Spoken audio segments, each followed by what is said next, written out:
رب اشرح لي صدري ويسر لي أمري واحلل عقدة من لساني يفقه قولي.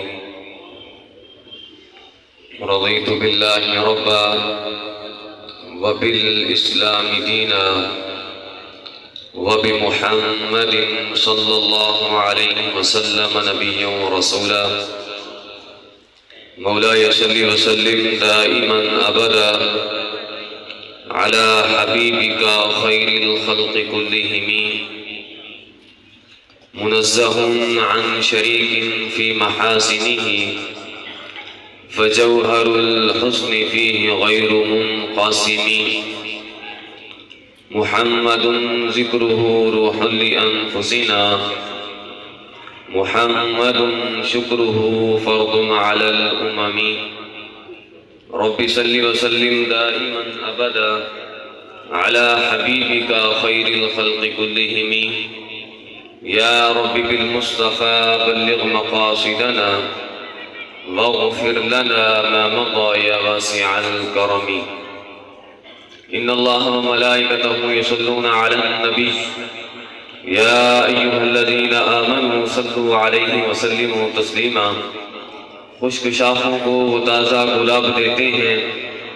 عہد پیری کو وہ پھر سے شباب دیتے ہیں. پڑھ لیں درود غفلت نہ کریں خدا کی قسم، تمہارے سلام کا وہ ابھی جواب دیتے ہیں. الصلاۃ والسلام علیک یا سیدی یا رسول اللہ وعلی آلک واصحابک یا نبی اللہ. الصلاۃ والسلام علیک یا خاتم النبیین وعلی آلک واصحابک یا خاتم المعصومین. اللہ جل جلالہ وعم نوالہ وعظم شانہ وجل ذکرہ وعز اسمہ کی حمد و ثنا حضور سرور کائنات مفخر موجودات منبع کمالات قائد المرسلین حضور احمد مجتبی حضرت محمد مصطفیٰ صلی اللہ علیہ وسلم کی حضور ناز میں اپنے عادتوں محبتوں اور عقیدتوں کا خراج پیش کرنے کے بعد دعا ہے کہ رب ذوالجلال ہم سب کو دین کا فہم عطا فرمائے. اور رب ذوالجلال ان بزرگوں کے صدقے سے جن بزرگوں نے پوری زندگی دین کی خاطر پوری زندگی اپنی دین کی خاطر لگا دی اور دین کے لیے پوری عمر جتنی عمر انہوں نے گزاری پوری عمر ہی انہوں نے پوری کی پوری زندگی جتنا ان کے پاس علم تھا جتنی طاقت تھی ساری کی ساری انہوں نے دین کی طرف صرف کر دی. رب ذوالجلال سے دعا ہے کہ رب ذوالجلال ان کے درجات کو بلند فرمائے اور رب ذوالجلال ہم سب کو ان کے صدقے سے دین کا فہم عطا فرمائے. حضرات محترم، اس طرح کہ آپ یہ چیز بالکل بخوبی جانتے ہیں کہ صاحب مزار رحمۃ اللہ علیہ نے پوری زندگی صرف اور صرف دین کی خاطر نہ تو انہوں نے بنگلے بنائے، نہ انہوں نے پلاٹ خریدے، نہ انہوں نے کوئی بڑی بڑی گاڑیاں بنائی، بلکہ صرف اور صرف پوری زندگی انہوں نے اگر گزاری ہے تو وہ دین مصطفیٰ کی خاطر گزاری ہے. اور جتنی زندگی انہوں نے گزاری پوری زندگی میں ہی وہ دین کا کام کرتے رہے. کہیں پر تو باطل کا رد تھا اور کہیں پر لوگوں کی اصلاح تھی، کہیں پر طریقت کا راستہ دکھانا تھا اور کہیں پر کسی کو شریعت کا راستہ دکھانا تھا. ہماری خوش قسمتی ہے کہ ہم ایسے آستانے پر بیٹھے ہیں. رب ذوالجلال ہمیں ایسے بزرگوں کے فیض کو پانے کی توفیق عطا فرمائے. اور رب ذوالجلال ان کا جو مقصد تھا، ان کا مقصد جو یہ ادارے بنانا تھا، اس کو بھی رب ذوالجلال آگے لے جانے کی بھی توفیق عطا فرمائے. حضرات محترم، ٹائم مختصر ہے تو میں مختصر ٹائم میں جو علماء کی ڈیوٹی ہے، جو علماء کو کرنا چاہیے اور جو پوری زندگی قبلہ شاہ جمالی رحمۃ اللہ علیہ نے جو پوری زندگی جس کام کی خاطر گزاری اور جو کام کرتے رہے، اگر آج ہم 1 سال کے بعد یا 2 سالوں کے بعد 5 سالوں کے بعد اگر یہاں پر آتے ہیں تو ہمیں فیض بھی حاصل کرنا چاہیے، ہمیں ان کی شانوں کو بھی بیان کرنا چاہیے، لیکن ساتھ ساتھ ہمیں پتہ بھی ہونا چاہیے کہ انہوں نے پوری زندگی کیا کیا ہے. ان کی پوری زندگی ہے جو انہوں نے گزار دی، اس کا مقصد کیا تھا. رب ذوالجلال کے محبوب صلی اللہ علیہ وسلم ارشاد فرماتے ہیں، فرمایا کہ میں آخری نبی ہوں، لا نبی بعدی وسیکون بعدی خلفاء. حضور علیہ السلام نے ارشاد فرمایا کہ میں آخری نبی ہوں، میرے بعد کسی نبی نے نہیں آنا، لیکن اے میرے غلاموں، اے میرے امتیوں، اے میرے صحابہ، بتانا بعد والوں کو کہ میرے بعد نبی کوئی نہیں آئے گا لیکن میرے خلفاء آئیں گے، اور خلفاء آئیں گے تو ان کا کام کیا ہوگا؟ حضور علیہ السلام نے ارشاد فرمایا ان کا کام یہ ہوگا جس طرح بنی اسرائیل کے اندر پہلے کوئی نبی جاتا تھا، بعد میں جب قوم کے اندر بدی آ جاتی، لوگ بدکاری کے اندر ہو جاتے، ان کا اعتقاد خراب ہوتا، ان کا دین سارا بگڑ جاتا، تو دوسرے نبی کا کام یہ ہوتا تھا وہ نبی آتے اور اس لوگوں کو جو وہاں پر لوگ بگڑ چکے تھے ان کی آ کر اصلاح کرتے اور پھر ان کو رب جلال کا راستہ دکھاتے۔ تو حضور علیہ السلام نے ارشاد فرمایا کہ میرے بعد کوئی نبی نہیں آنا، لیکن میرے جو غلام ہیں، میری ملت کے جو علماء ہیں، ان کا کام یہ ہوگا کہ جس طرح بنی اسرائیل کے علماء، بنی اسرائیل کے انبیاء جو کام کرتے تھے،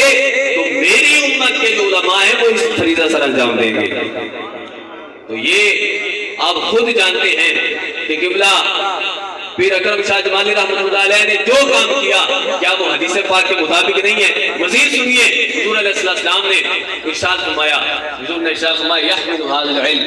من كل خلف عضوله۔ حضور علیہ السلام نے ارشاد فرمایا کہ یہ نہ سوچنا کہ میرا جو علم ہے جو رب جلال نے مجھے عطا فرمایا اور جو میں تمہیں آگے پڑھا رہا ہوں، یہ نہ سمجھنا کہ یہ علم کہیں پر جا کر جام ہو جائے گا، نہ بلکہ حضور علیہ السلام نے ارشاد فرمایا یحمل هذا العلم من كل خلق عضوله۔ حضور نے فرمایا کہ ہر زمانے میں میرا ایک جانشین آئے گا، ہر زمانے میں میرے جانشین آتے رہیں گے، اور وہ جانشین وہ ہوں گے کہ جو قوم میں سب سے بڑے عالم ہوں گے۔ یحمل هذا العلم من كل خلق عضوله۔ حضور علیہ السلام نے ارشاد فرمایا کہ میرے علماء، میری امت کے اندر علماء آتے رہیں گے، لیکن ان کا کام کیا ہوگا؟ آج کچھ لوگ اپنے آپ کو علماء تو کہلواتے ہیں، عالم بھی بن جاتے ہیں، بڑے بڑے مفتی بن جاتے ہیں، لیکن پھر بھی تذبذب کا شکار ہے، پھر بھی مذبذب ہے، دنیا داروں سے ڈر کر، باطل سے ڈر کر۔ حضور علیہ السلام نے ارشاد فرمایا کہ میری امت کا جو عالم ہے، میرا جو غلام ہے، اس کا کام یہ نہیں ہوگا، بلکہ فرمایا یحمل هذا العلم من كل خلف عضوله ينفون عنه تحریف الغالین وانتحال المبطلین وتاویل الجاہلین۔ حضور علیہ السلام نے ارشاد فرمایا کہ میری امت کا جب عالم آئے گا تو اس کا کام یہ نہیں ہوگا کہ عالم بن جائے گا اور ایک مسجد سنبھال کر بیٹھ جائے گا، عالم بن جائے گا اور ایک ادارہ سنبھال کر بیٹھ جائے گا اور پھر آگے کچھ کرے گا نہیں۔ کہ جب دین پر حملہ کرنے والوں نے حملے کیے ہوں تو وہ چپ ہو جائے، دین پر ہر طرف سے حملے کیے جا رہے ہوں، رافضیت کی طرف سے، ناسبیت کی طرف سے، خارجیت کی طرف سے،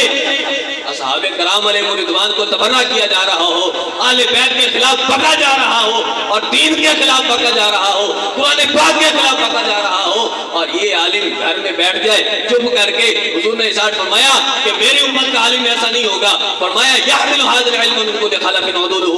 میری امت میں عالم پیدا ہوتے رہیں گے، لیکن فرمایا ان کا کام ہی ہوگا ينفون عنه تحریف الغالین،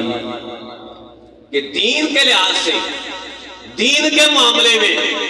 جو کچھ غالیوں نے، جو بدکار لوگوں نے دین میں تحریفیں کی ہوں گی،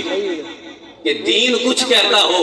اور وہ کچھ اور بنا کر پیش کرتے ہوں، حضور نے فرمایا کہ میری امت کا جب عالم آئے گا تو وہ گھر میں نہیں بیٹھے گا بلکہ کھڑا ہوگا، ينفون عنه تحریف الغالین، وہ غالیوں کی تعریفوں کو دور کرے گا، فانتحال المبطلین، اور پھر جو باطل پرستوں میں ہلے گڑے ہوں گے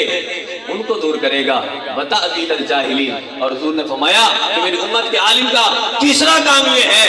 کہ وہ جو جاہلوں کی تعویلیں ہیں ان کو ختم کرے گا۔